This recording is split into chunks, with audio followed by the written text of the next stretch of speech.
राहुल गांधी सध्या पिसाळलेले आहेत। सर्व सत्ता राहुल गांधीच्या हातून चालली आहे। राहुल गांधीला पुढच्या काळामध्ये काँग्रेस पार्टी या देशात राहील की नाही राहील अशी चिंता वाढत चालली आहे। खरं तर महाराष्ट्राच्या निकालाबद्दल आपण सर्वश्रुत आहात। लोकसभेत आमचा पराभव केवळ 2 लाख मतांनी झाला होता। 2,48,00,000 मतं आम्हाला भेटले होते। 2,50,00,000 मतं महाविकास आघाडीला मिळाले होते।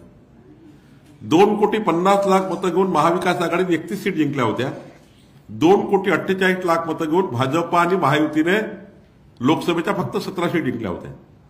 तेव्हा राहुल गांधीचं तोंड शिवलं होतं। दरम्यानच्या लोकसभेपासून विधानसभेच्या काळापर्यंत सदस्यता अभियान सुरू झालं होतं, म्हणजे मतदार नोंदणी अभियान। आणि मतदार नोंदणी अभियानामध्ये आम्ही तक्रारी केल्या होत्या निवडणूक आयोगाकडे, केंद्रीय निवडणूक आयोगाला, की मोठ्या प्रमाणावर मतदार याच्यामध्ये घोळ झाला आहे। त्यावर निवडणूक आयोगाने सर्वपक्षीय बैठक घेऊन राहुल गांधीलाही पत्र केलं होतं। त्यांनी आपल्या ऑफिसचं पत्र तपासा। राहुल गांधीलाही पत्र केलं होतं की महाराष्ट्रामध्ये जे मतदार नोंदणी अभियान आम्ही चालू करतो आहे, 3 महिने मतदार नोंदणी अभियान चाललं, म्हणजे नॉमिनेशनच्या 3 दिवस पूर्वीपर्यंत मतदार नोंदणी अभियान चाललं। त्यामध्ये काँग्रेस पासून सर्वच पक्षांनी या अभियानात सहभाग घेतला। माझ्या कामठी विधानसभेचं उदाहरण, 36,000 जे नवीन मतदार वाढलेले आहेत, सबर्बन एरिया आहे, पनवेल सारखा पेन सारखा एरिया आहे कामठी विधानसभा, सबर्बन आहे, पेरियर्बन आहे। त्या विधानसभेत 36,000 मतांपैकी 15,000च्या वर मतं काँग्रेस पार्टीने नोंदवले आहेत।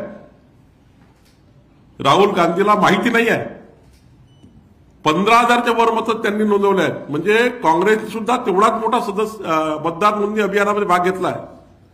आणि माझ्या तर कामठी विधानसभेत जर राहुल गांधींनी उत्तर घ्यायचं असेल कामठी विधानसभेचं, तर मी 75 बूथवर मागे आहे कामठी विधानसभेत।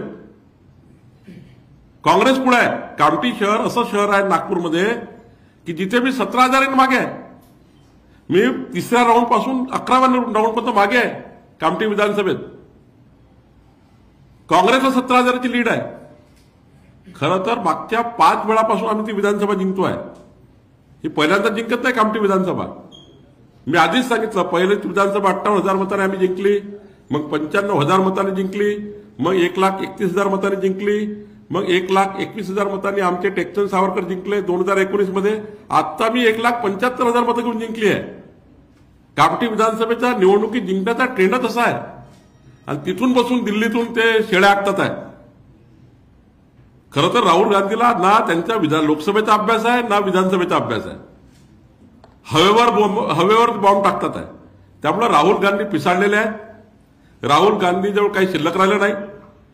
2047 पर्यंत काँग्रेसला देशामध्ये काही चित्र दिसत नाहीये आणि यानंतर काँग्रेस पार्टी देशामध्ये तुम्हाला दिसणारच नाही, अशी परिस्थिती काँग्रेसची होणार आहे।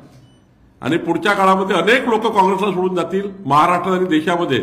आपल्याला काँग्रेस पार्टीचं अस्तित्व हे महाराष्ट्र आणि देशात संपत चालणार आहे, कारण नेता अभ्यास करत नाहीये, नेता स्वतःची ओळख निर्माण करत नाहीये। राहुल गांधीला देशामध्ये कुणी एक्सेप्ट करायला तयार नाही आहे।